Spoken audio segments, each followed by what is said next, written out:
betul banget yang Dona bilang tadi. Wih, memang Dona nih luar biasa pemahaman seputar mapnya ya. Karena saya nyontek. Don, jangan gitu dong. Kan sudah saya selamatkan. Tidak apa-apa, saya memang suka menjatuhkan diri sendiri. Terima kasih Aldi sudah diselamatkan. Sama-sama Dona. Tapi tadi kan Dona bertanya kan, contoh yang bukan tidak baik ya, kurang baik. Menghasilkan yang kurang Yang lah. kurang baik agak tadi. kurang. Yang seorang F1 GMT pengen HB Repobo di Sniper Tower. Itu kurang baik sebenarnya. Padahal lawan udah nggak siap loh. Lawan udah nggak siap, dia bisa agak maju sedikit ke depan tangga, kasih tembakan, dan pasti kan rekan-rekan dari Repobo itu nggak akan aware, nggak akan siap untuk backup. Makanya tentu dia akan cukup leluasa, tapi yang namanya apes ya udah nggak bisa diomongin lagi. Untuk di match tadi ya namanya juga apes bro. Iya, namanya apes ya, mau gimana lagi gitu. Memang lagi tidak harinya aja gitu. Karena balik lagi memang momentum, balik lagi game of momentum banget. Nah, ngomong-ngomong soal momentum, gimana caranya tim yang berada di dalam circle ini, circle pertama yang cukup ke tengah menuju ke kiri sedikit, ini memanfaatkan momentum mereka. Seperti halnya tim DBD juga, Don't Break Dreams ini memanfaatkan momentum mereka untuk segera looting atau fast loot, karena nampaknya posisi mereka nggak terlalu enak di sini ya, berada di tengah-tengah antah berantah juga, apalagi di sisi seberang mereka terdapat 4 rifles juga, jadi mereka harus cepet-cepetan, terus cepet-cepetan juga mencari vehicle. Ya kita tahu memang flight path-nya nggak enak. Flight path-nya nggak enak, tentu mereka bakal melakukan scrapping terlebih dahulu, mencari perbekalan. Setidaknya ada senjata auto satu yang mereka gunakan dan punya beberapa armor, entah vest level 1, helm level 1. Setidaknya mereka cukup aman gitu untuk bisa melakukan rotasi ke area utara yang kita tahu itu kosong banget sih. Utara kosong sekosong-kosongnya, termasuk kayak misalnya tim BN nih yang pengen ngambil Lako. Mereka bisa cari vehicle dulu, tapi kalau ada scrappingan ya diutamakan untuk menggunakan atau memiliki weapon terlebih dahulu. Pasti. Karena bakal bahaya banget nih, tiba-tiba rotasi berpapasan dengan lawan, clash. Dan pada akhirnya harus melakukan perlawanan, ternyata kaget aku Don. Oh my god. Kaget aku Don, tiba-tiba kok ada fight, boom, ternyata previous match highlight sebelumnya nih. Iya cuy, kaget juga saya, mohon maaf ya. Karena di minicamnya juga terlihat Infinity ya. Jadi itu adalah momennya Infinity di game sebelumnya. Nuzi, Mas Kumis kita juga nampaknya akan mencari lootingan untuk di awal, dan akhirnya mendapatkan satu vehicle juga yang bisa digunakan untuk nantinya rotasi dan juga fortingan pastinya. Karena dengan circle seperti ini, circle-nya masih belum nentu nih untuk menuju ke arah mana. Apakah nanti akan bouncing atau shiftingnya itu terlalu ekstrim, ataukah nantinya akan mendonat. Karena kan untuk di beberapa season ke belakang menurut gua untuk circle mendonat itu udah jarang banget ya dia. Iya, tiba-tiba random banget nih, bouncing ke utara, dari utara bouncing ke selatan. Bener-bener bikin prank banget nih untuk tim-tim yang pengen melakukan rotasi. Tapi ngomong-ngomongin kalau untuk si Miramar sendiri, nggak akan bikin sakit hati banget sih kalau misalnya bouncing. Kenapa emang? Kalau misalnya Irangel nih, tiba-tiba zona galau. Tahu kan? Tahu banget tuh gue aja galau-galau terus setengah. Itu mah jelly kali ya. Tidak galau dia. Dia sudah bahagia. Iya, udah bahagia. Oke. Karena dia punya tanaman baru. Wah, ya udah, nanti saja dibahas ya. Dari sini nanti jadi gosip. Kalau misalnya kayak di Rangel, zonanya lagi galau nih. Ada di main island sama di area SMB. Tiba-tiba bouncing tipis ke area main island. Tapi masih ada bagian dari SMB. Tiba-tiba balik lagi ke SMB, itu yang bikin para player-player cukup sakit hati gitu. Harus melewati jembatan kah atau harus melalui perjalanan air. Yang kita tahu kalau misalnya ada tim-tim yang udah nguasain pesisir atau pinggiran dari pantainya sendiri, itu bakal nyayurin banget. Makanya kalau untuk Miramar sih selama masih ada vehicle, itu masih sangat-sangat memungkinkan untuk melakukan rotasi. Dan Alan kayaknya bakal melakukan rotasi. Nih iseng banget sih Alan. Orang menanam tumbuhan, dia menanam motor. Biar bertumbuh motornya. Biar banyak, karena 4 player.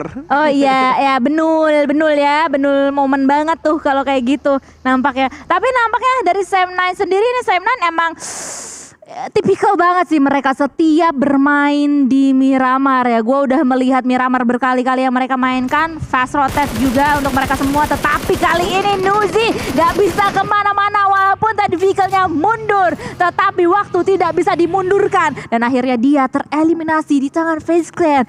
Ya nampaknya masih cukup galak. Odi gue ngeri banget sebenarnya ngeliat FaZe Clan kayak gini cuy. Ya, Dogi udah bahas bahwa memang FaZe Clan Team melakukan early rotation ya. Rotasinya cukup cepat. Mereka nggak mau berlama-lama, termasuk di Miramar kemarin tiba-tiba rotasi cepat ada di center circle yang nggak diisi sama siapa-siapa. Kali ini mereka melakukan itu juga. Sayangnya Nuzi. Kenapa Nuzi lagi dan lagi harus dipulangkan di awal-awal? Ya tidak satu tim sih, tapi Nuzinya yang harus dipulangkan ke area lobby. Ini menjadi kerugian banget untuk Infinity. Kita tahu Infinity juga pasti butuh poin yang cukup banyak untuk bisa dapetin bonus-bonus poin di tiap minggunya. Dan kita tahu sendiri ternyata Sam9 sering banget melakukan split dan mendapatkan Vintores kali ini seorang Dap. Putra, kemarin kita spotlight banget. Kenapa? Karena Putra melakukan glass combat menggunakan mini. Dia udah menyicil menggunakan senjata auto, tapi finishingnya menggunakan mini yang membuat para player-player lawan itu agak kesulitan. Dan MR atau Mr. Five dari sisi lain di counter oleh seorang Putra. Adips pun mencari pemain-pemain yang sudah tertumbangkan, ingin segera di-confirm elimination agar menjadi poin yang segar untuk Sam9 kali ini. Dan Likan serta Tony K kayaknya gak terlalu mudah untuk menyelamatkan seorang Vintores yang tertumbangkan. Likan pun akan memberikan smoke ke area satu kendaraan ya. Vehicle yang akan digunakan tentunya untuk cabut kali ini. Namun sepertinya terlihat dari sebelah kanan ada pemain dari Sam9. Likan akan cabut sepertinya dengan Tony K. Nggak mau berlama-lama karena mereka udah kalah kuantitas player. Dan Putra serta Lord Harm ingin terus mendapatkan vision ke area pemain-pemain dari FaZe Clan. Wah, gue demen banget sih kerja sama kedua pemain yang masih tersisa dari FaZe Clan sendiri. Likan dan juga Tony K. Tadi Likan keluar tapi masih di backup sama Tony K juga ya. Supaya dari Sam9 tadi nggak bisa terlalu terbuka posisinya untuk ngebokongin FaZe Clan itu sendiri.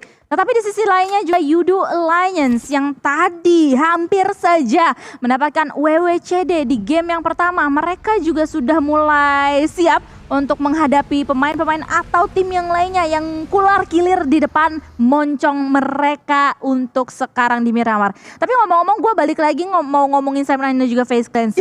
Tadi FaZe Clan bisa diobrak-abrik pertahanan mereka, dieliminasi dua pemainnya oleh Sam9 juga salah satunya kan. Dan gue dari tadi berpikir apakah antidot dari si FaZe Clan ini adalah Sam9? Apalagi atau especially di Miramar, karena kita tahu sendiri di Miramar permainan dari Sam9 ini cukup oke sih menurut gua. Tadi kan sempat lu mention juga dari seorang Putra ini bermain mininya dengan close, dengan jarak yang cukup dekat dan benar-benar on point gitu loh, benar-benar sakit. Jadi itu adalah salah satu kekuatan juga untuk Sam9 dan terbukti juga tadi mereka berhasil untuk mengobrak-abrik sekali lagi pertahanan dari FaZe Clan, salah satu tim yang masih menjadi tim terkuat juga untuk saat ini. Iya, lihat tadi Mr. Five sempat melakukan tembakan kedua player dari Sam9, tapi counternya Putra itu on point banget ke Mr. Five. Dan memang Putra salah satu player yang aku bisa bilang punya kalkulasi yang matang. Kenapa? Dia cicil nih awal-awal, kayak misalnya close combat dengan mini yang kemarin ya. Dia cicil awal-awal menggunakan senjata auto. Udah tahu lawannya damage udah cukup banyak masuk ke area lawan, langsung dia lakukan tappingan yang kita tahu pro player gak akan terlalu miss lah. Melakukan tappingan dengan DMR atau mungkin senjata tapping ya, atau senjata single ya. Dan membuktikan bahwa memang kalkulasi itu dibutuhkan juga untuk bermain PUBG Mobile. Karena nggak setiap player punya dua senjata auto dong. Pasti mereka punya opsi lainnya. Dan di sisi lain ternyata ada player dari 2E yang harus ditumbangkan oleh pemain dari Alter Ego. Namshin nggak bisa kemana-mana lagi dan dipulangkan dengan ledakan kendaraannya. Potato awas, terlalu gegabah maju ke depan, dia bakal bahaya banget. Namun ternyata Ponbit sudah sampai terlebih dahulu di area perbukitan kali ini. Dia hanya mencari informasi saja, tidak terlihat ada 3 player lagi dari 2E. Lalu berkumpul Alter Ego, ini nggak akan baik, tapi kayaknya akan cepat aja mereka melakukan rotasi. Dan Infinity dengan sisa 3 player yang mereka miliki saat ini, Logan pun sudah mendapatkan damage yang cukup parah banget dari kendaraannya. Mirado yang kayaknya nggak akan bisa terlalu lama digunakan, apalagi di depan ada pemain dari Sam9. Hati-hati Logan, nggak tahu terkena damage dari mana sepertinya. Oh my god, ada pemain The Xavier yang sudah menguasai perbukitan kali ini. Dan ternyata Sam9 lagi-lagi mendapatkan korban berikutnya. Logan sudah tercicil banyak sekali. Knockdown HP barnya nggak akan mudah diselamatkan oleh 2 pemain lagi. Yang menjadi peran antagonis adalah di GX, tapi dia hanya mengadu domba. Dia kasih damage ke area Logan, terus dia lepasin. Dan ternyata di sisi lain Sam9 lah yang akan ribut sama Infinity. Iya, ini nah itu dia Sam9 kembali lagi mendapatkan beberapa nama tadi yang muncul di arah elimination feed kita. Sam9 ini kayak preman Miramar coy. Kayak mereka benar-benar gak gentar mau ketemu siapapun dan mereka fast rotate gitu dan mereka mengamankan bagian-bagian punggung-punggung bukit atau higher ground di sini tuh dengan cepat banget. Dan akhirnya untuk saat ini walaupun mereka harus menghadapi 2 bahkan 3 Kartesten berada di sebelah kiri mereka gak gentar. Tetapi nampaknya dari Infinity pun juga dipukulin habis-habisan oleh tim The Xavier. The Xavier sudah mengumpulkan 1 poin eliminasi pertama untuk mereka untuk saat ini dan nampaknya mereka pun juga mau berpikir nih gimana caranya mereka bisa menghadapi tim Sam9 yang sedari tadi mengganggu baik Infinity dan juga The Xavier, apalagi ada Lord Harm yang berada di bagian rooftop. Ini berarti membuka visionnya lagi dari seorang Lord lebih luas lagi, lebih enak lagi menuju ke bagian bawah-bawah bukit tersebut. Ya, betul banget, dan kali ini Infinity lagi dan lagi tersisa 1 player. Apakah Mela akan bisa terselamatkan hingga mid sampai ke late game atau malah tertangkap oleh pemain-pemain yang sedang melakukan rotasi dan membuat Infinity lagi-lagi dipuaskan hanya di posisi yang ke-16.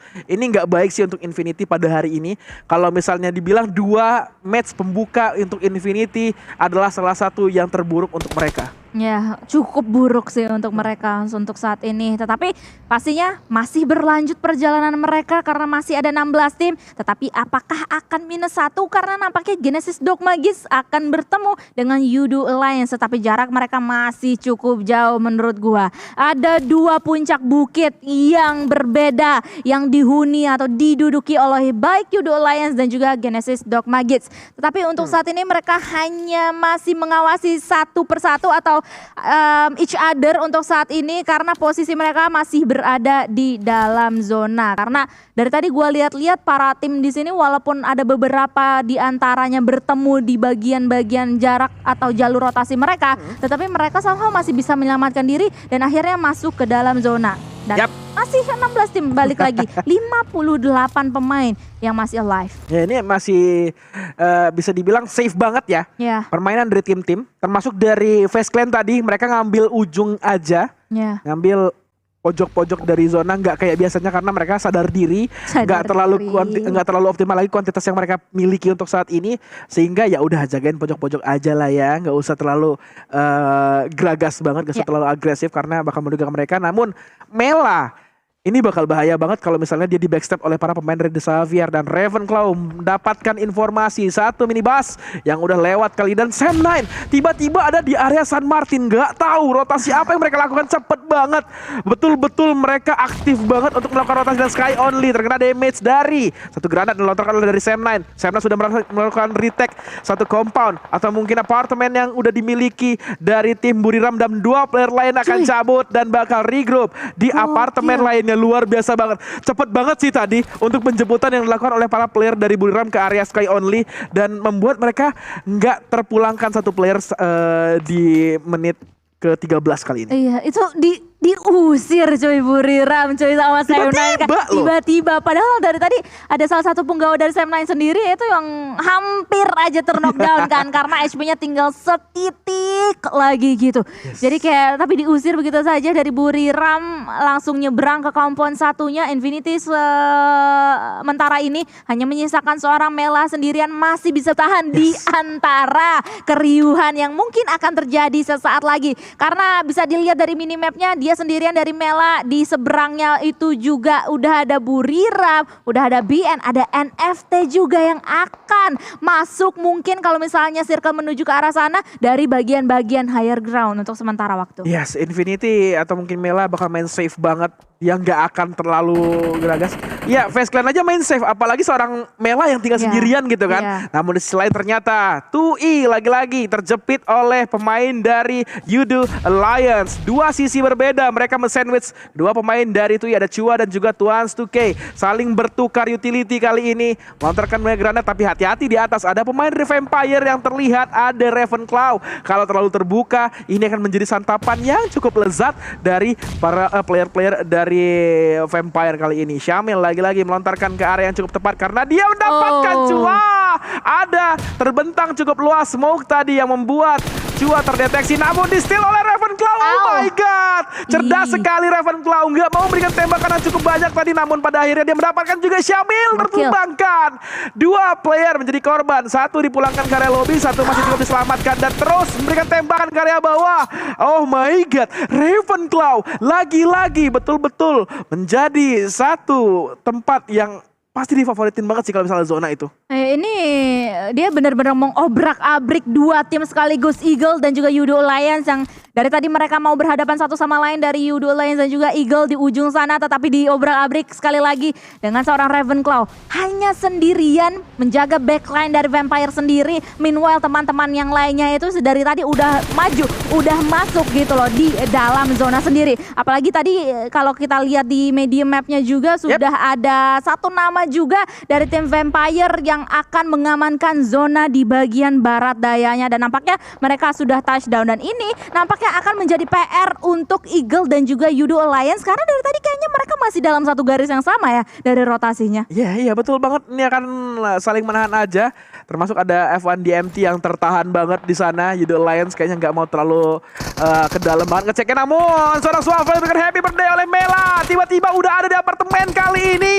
Dia cepet banget melakukan rotasi dan pede banget. Hati-hati, akan ada satu granat yang dikokang oleh seorang Mela ke area bawah. Swaffle akan melancarkannya, ternyata belum ada yang bisa menumbangkan pemain NFT lainnya. Setidaknya sudah diketahui pemain-pemain dari NFT ada 1 lawan di apartemen yang akan mereka tumbangkan kali ini. Mela nggak bertahan lagi, dipulangkan langsung ke area lobby. Dan betul Infinity menjadi tim pertama yang dipulangkan lagi, Dona. Yap, lagi dan lagi hari yang sangat-sangat buruk untuk mereka semuanya. Tetapi peperangan pun sudah mulai pecah di mana-mana karena circle kita sudah menuju ke circle keempat, ke arah circle yang kelima. Jadi mau nggak mau para tim di sini akan berhadapan satu sama lain. Salah duanya adalah kali ini Eagle Esports dan juga Alter Ego nampaknya yang masih berada di ujung zona. Mereka masih belum sama-sama masuk. Ini nampaknya akan menjadi do or die situation antara mereka berdua. Karena ketika Blue Zone sudah mulai menghimpit, itu adalah saat-saat yang mulai mencekam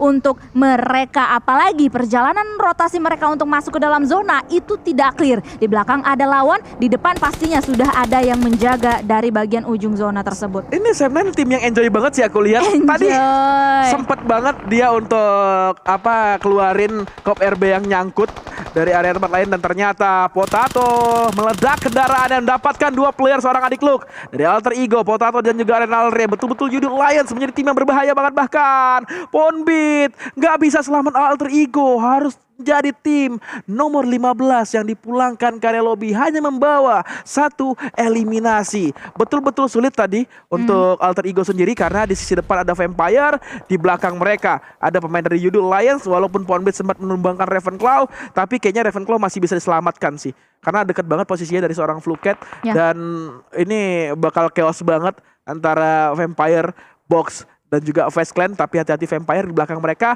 pasti ada pemain dari Yudo Alliance. Di sisi lain ada trading yang terjadi antara Genesis Dogma dan juga Team Entertainment. Kita berharap tentu Genesis Dogma bisa berhasil memenangkan fight yang mereka lakukan dengan Team Entertainment kali ini. Dan Face Clan kali ini sudah terspot posisinya. Ada 2 player yang bersandar di balik tebing yang ada di San Martin. Yep, hanya meninggalkan 2 pemain saja, tetapi mereka masih bisa do the job. Tetapi ada threat yang terjadi atau refract yang terjadi yang sudah diamankan oleh seorang adik Luke.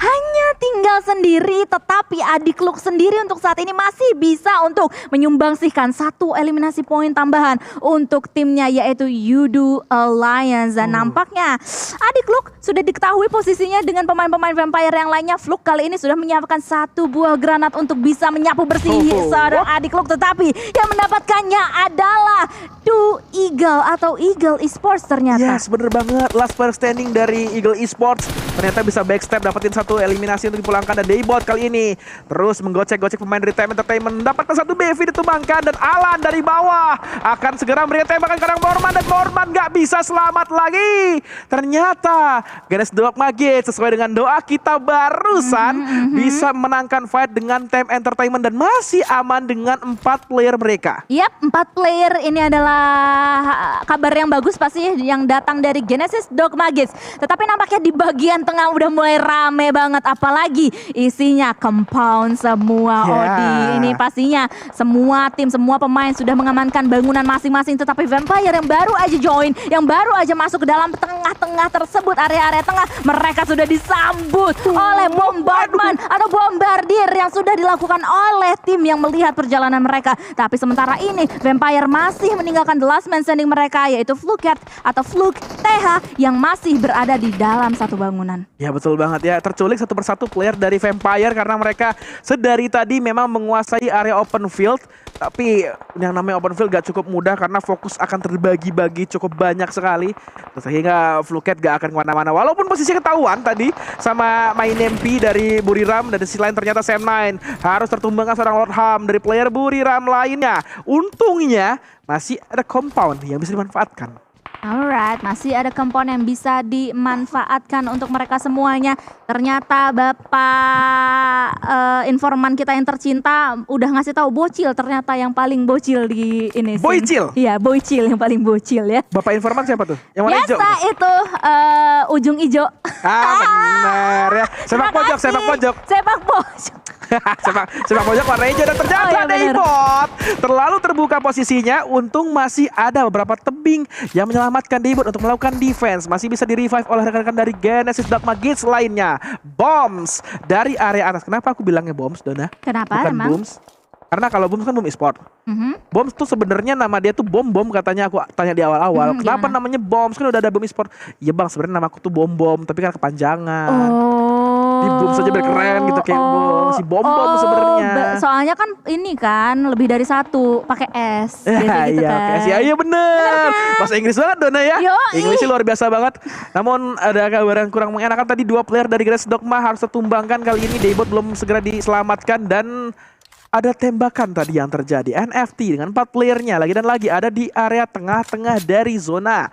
Mereka mendapatkan tempat yang cukup enak. Kengzo udah bisa dibilang sih tempat yang tinggal di defense aja, Don. Gak usah cabut dari sini, kecuali zona betul-betul bouncing gak ada di area mereka lagi. Ya untuk saat ini ya, tapi pastinya area tengah-tengah ini akan banyak sekali yang memantau keberadaan atau arah ke mereka. Mungkin salah satunya adalah NFT, karena NFT untuk saat ini tidak berada di dalam zona. Jadi NFT di sisi lain pasti akan memikirkan cara bagaimana mereka akan menggebrak dan juga meretake satu posisi atau satu compound.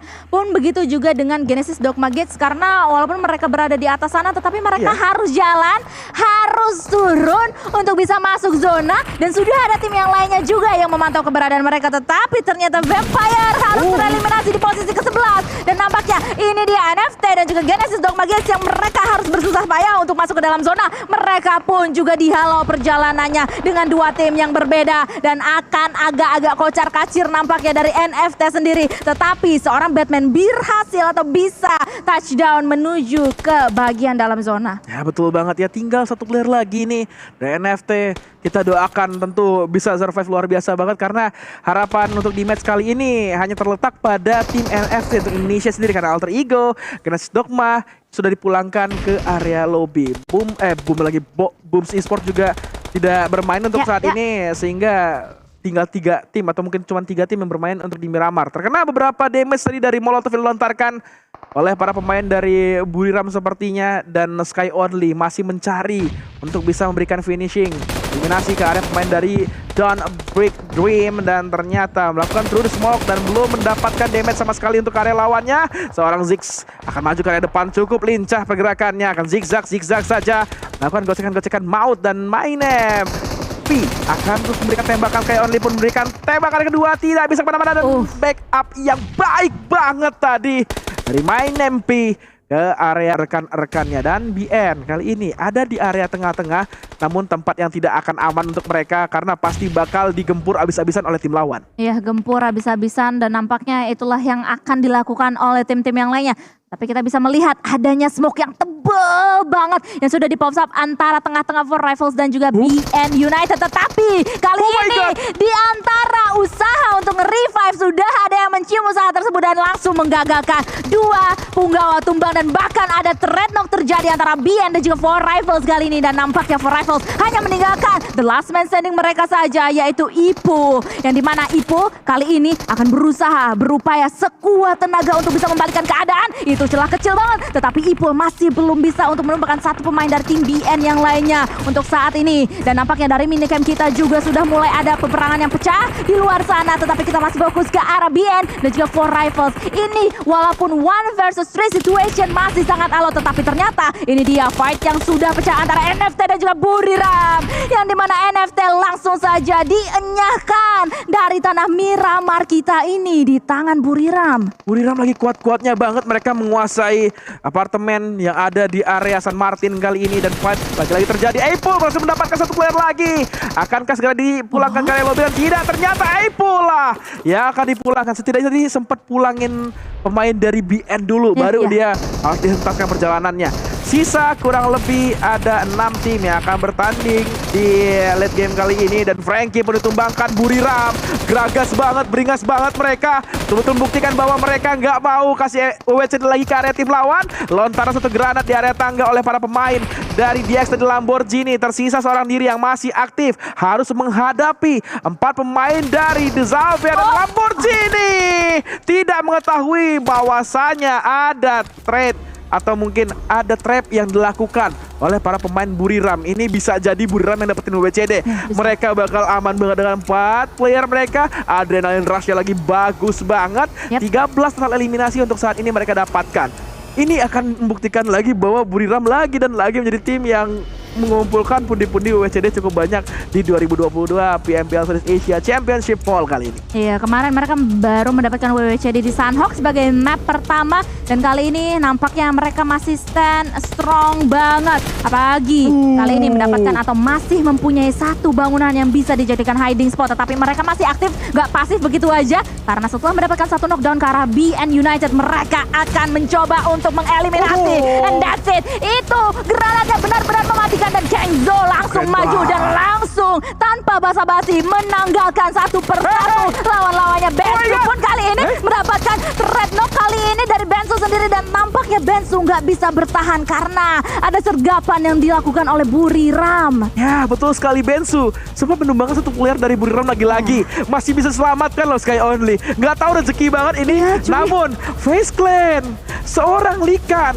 bermain safe dan dapetin top 2 kali ini. Kita nggak tahu lah kemungkinannya kayak gimana ya. Siapa tahu Likan bisa take down satu persatu player dari Buriram, tapi ini kayaknya bakal sulit banget karena semua akan maju berbarengan. Main Nempi akan melakukan Superman Punch ke area depan, dan Likan mendapatkan satu. Betul banget, akan dipulang langsung. Ternyata tidak, ada backup yang terjadi dari pemain dari Buriram. Tiger akan memberikan tembakan dari samping, dan ternyata Likan nggak bisa selamat, dan winner chicken dinner didapatkan oleh